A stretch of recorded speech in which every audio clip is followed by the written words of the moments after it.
Hello everybody and welcome back to World of Warships Legends. My name is Spartan Elite 43 and tonight we are back in the Jean Bart. And we're on Trident and it's nighttime. I know. I like this map. I really do. We're gonna be doing our best to showcase the Jean Bart in its most aggressive state. We are going to take a absolute beatdown from some people. But we're going to do so while absolutely destroying everything in our path. And that is the one thing that the Jean Bart does very, very well. A lot of people don't realize that the biggest weakness of the Jean Bart is fire. Fire is its biggest weakness.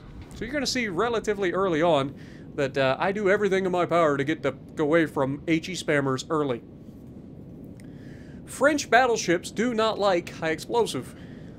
Just as a, little tip from me to you, in case you ever need to shoot at a French battleship and you do not have the ability to do significant damage to it without switching to HE, you will be rewarded for switching to HE against French battleships. But either way, we're going to push forward. We are already spotted, which tells me one of two things. Either there's a cruiser close by, or there's a destroyer close by, or both. In this case, we get spotted by a, I'm assuming, destroyer, and then immediately these guys start shooting at us from across the map. Now, shooting at a chappie from this range is never going to be a good time, especially in a Jean Bart. You can get lucky occasionally, but as you can see, there is definitely a destroyer in the Bravo cap. So it's at this point that it's a good idea for me to just try to break away from this engagement. It's not in my favor. Now, as the chappie starts to get a little complacent, I could absolutely punish him for it. As he slows down, we're going to lead him, and we're going to get a pretty solid look here. Now, you can see we're already getting shot at from the right as well. So we're in a bit of a pickle here. We've got Chappie doing Chappie things. We unfortunately swing and miss at the Chappie who decided to throw it in reverse. Fortunately, the destroyer that's here decided to throw widespread torps as we narrowly dodge, getting a torp right up the backside. We don't want that. But with all of the torpedoes, or all of the HE being slung at me and the AP being slung at me, we gotta get out of here. Fortunately, the Shimanto is like, yes, I'm here. Please shoot me. And little sister Omono is right next to them. So we're gonna go ahead and punch Shimanto right in the mouth. And then we're going to look at Omono and see if we can't do the same thing there, using our reload booster for the first time in this match. And, of course, Omono just gets one shell. Thanks for the reload booster there, buddy. He turned away and dodged every one of them except for one shell. Unfortunate. I think we can all agree. Shimanto, however, is still sailing in a straight line, so we're going to go ahead and adjust our aim. We get a very good-looking salvo there, so I'm 100% confident that Shimanto is dead. And sure enough, down he goes. First blood goes to us. So, we have successfully managed to dodge most of the fire from the cruisers now. And by dodge, I mean we have successfully gotten out of range of most of the cruisers, or at least gotten to a point where the cruisers have stopped shooting at us, except for that one British cruiser that's in the middle of the map, who just keeps peppering us with AP. But this time, Omono does not get so lucky, and we dev strike him, getting us our second kill of the game. And now, it's time to start looking at potentially taking some shots at the superstructure of the Monarch as we turn back towards the enemy. Because we've officially gotten away from them. Now, we have a Weimar over here on the right. Again, I said that this was the biggest weakness of this ship, and I've proven it so far. The AP from the British cruiser, the HE from the Chappie, and now the Weimar coming around the corner thinking he's all hot stuff. You can't get away with this, Sunshine. Now, to his credit, just sailing broadside to me, he gets away with it. 5 overpins on an angled Weimar. I wish I was that lucky. That never happens to me in Weimar. If I get caught like this in a Weimar, it's death. But he gets lucky for now. We go ahead and get another shot at him as he's trying to get behind the island, and I don't think he gets lucky the third time. Oh, as we leave him alive, I lied. The second time we left him alive in the same match. But he does get a fire on us. We're going to go ahead and put that out immediately because we're not in danger of being set on fire again anytime soon. We do know that there's a destroyer near us, so we got to be careful there. And our next goal is to get into the Alpha cap, get that cap, because while we've been able to absolutely dominate this match by killing things, It is getting to a point where we need to start thinking about grabbing caps. The enemy has a 2-cap advantage currently. We have 0 caps. So they are gaining points and we are not. So as I push into the cap, I'm also well aware of the fact that there's probably a destroyer nearby. And sure enough, our cruiser friend radars the destroyer right off my bow. And it ends up being a Summers. We're going to go ahead and aim the shot just out ahead. He actually fakes me out a little bit here. I thought he was going to commit to the turn. He doesn't. He ends up faking back. So he gets away with it for now. But unfortunately, nobody's in a position to really take advantage of that radar either. I was the only one, and I flubbed the shot like an absolute doof-doof. But it's okay, because guess what? We have an island that we can use to shield ourselves from torpedoes. We also have a reload booster to help us out, just in case we get a chance. And you can see the British British cruiser that's around the corner that has been shooting at us the entire game is kind of putting himself out there for a potential YOLO rush by me. But he immediately recognizes that I was thinking about that, and he decides to take off and go into the Bravo cap, running away from me to go take on other people on my team. Summers gets himself spotted by our destroyer. Our destroyer is engaging him, so we're going to go ahead and try to hit this Summers. This time we get a much better look, and we actually hit him with 2 shells. It says we destroyed a turret. I don't believe it. Anytime it says that I destroy a gun on a destroyer, I just assume that it's a glitch, because that's a thing that happens all the time. But Summers does catch me with a torpedo here, unfortunately, but that's only 1. Odin, however, is a little bit more of a threat. Odin starts rolling in. We know he's got torpedoes. Obviously, the torpedo angles on the Odin are terrible in this sort of scenario because he would have to give his full broadside in order to get this off. And what is he doing? He's giving us full broadside. And so we use our reload booster to absolutely punish him for doing so. And we take about, I don't know, 1/3 of his hit points. But we're also going to get our guns reloaded relatively quickly again. And we're going to be able to slap him one more time here. We get 1 gun out before he gets completely angled. And those hit nicely above his belt. We got pretty lucky there, actually. And then the second shot, we just place it up into the superstructure, knowing that we were going to be a little bit short by the time he reloaded, or by the time he finished his turn.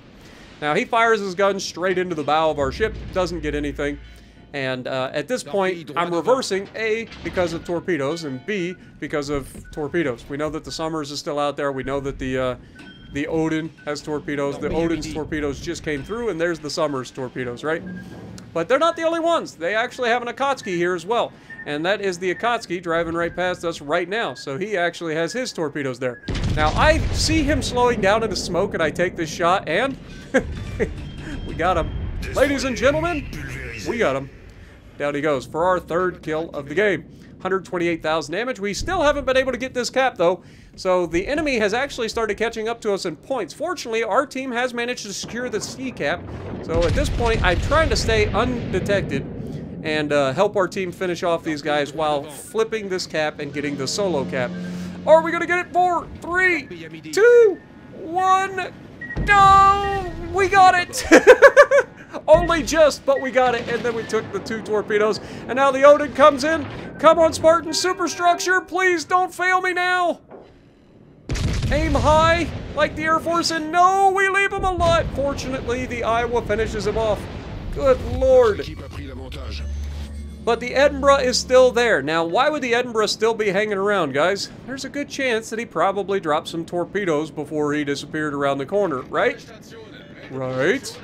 Now, Edinburgh versus our destroyer is a no contest for our destroyer. But fortunately, our destroyer is not the only one there. And the Edinburgh is now broadside to our Hampshire, who promptly sends him back to port, to the delight of our destroyer. Now, I know that the Summers is still here. I know roughly the direction of the Summers, being roughly off my bow. So I am going to go directly in the direction of the Summers. Now, keep in mind, we have a radar cruiser here. How do we know we have a radar cruiser here? Because he already radared once when it came to radaring the Summers earlier. But he doesn't actually try to go out towards the edge of the map to potentially box in the enemy destroyer. Now, right now, our Hampshire's saying that he's spotted. So, we all think that the destroyer is out in front of us. And so we are all looking in the direction of where this destroyer is. Our destroyer is pinging the map, so giving us an idea that the destroyer is right there, right?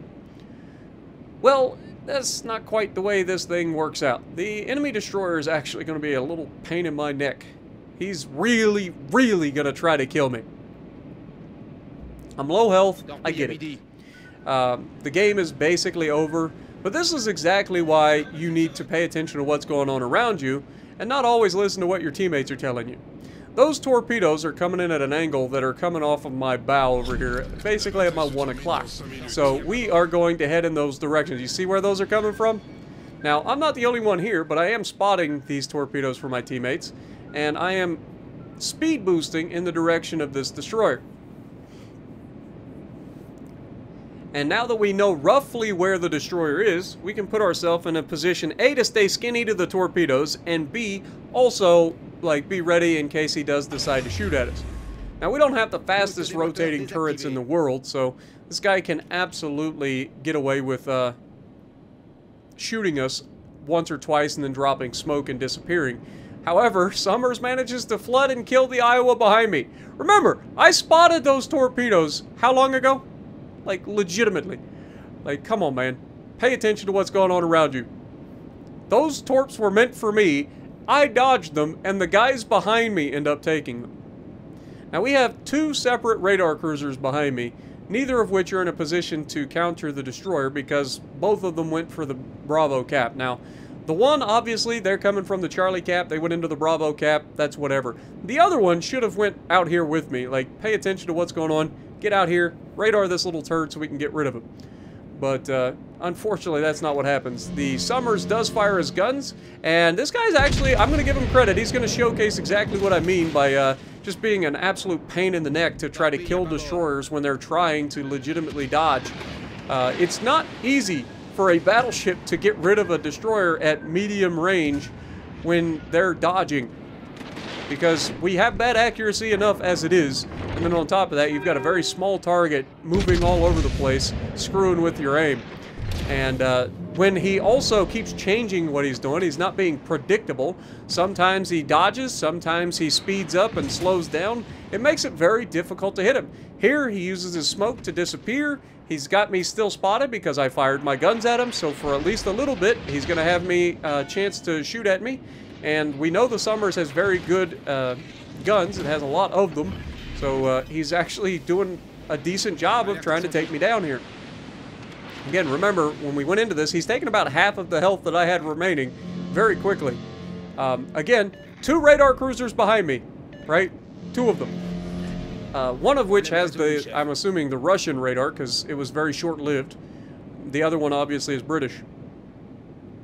But we are going to continue to go. We know he's not in his smoke anymore because he's got us spotted. So we're just waiting, hoping that he decides to shoot his guns and that we can potentially finish him off here and pick up our 4th kill. We've done our job. We've done everything that can be asked for us. We've got this guy on the run. Everybody knows where he's at this point, so he's going to die. It's just whether or not we get to kill him or we get to watch them kill him after we end up inevitably succumbing to torpedoes or something. But unfortunately, he actually gets away and survives because of points.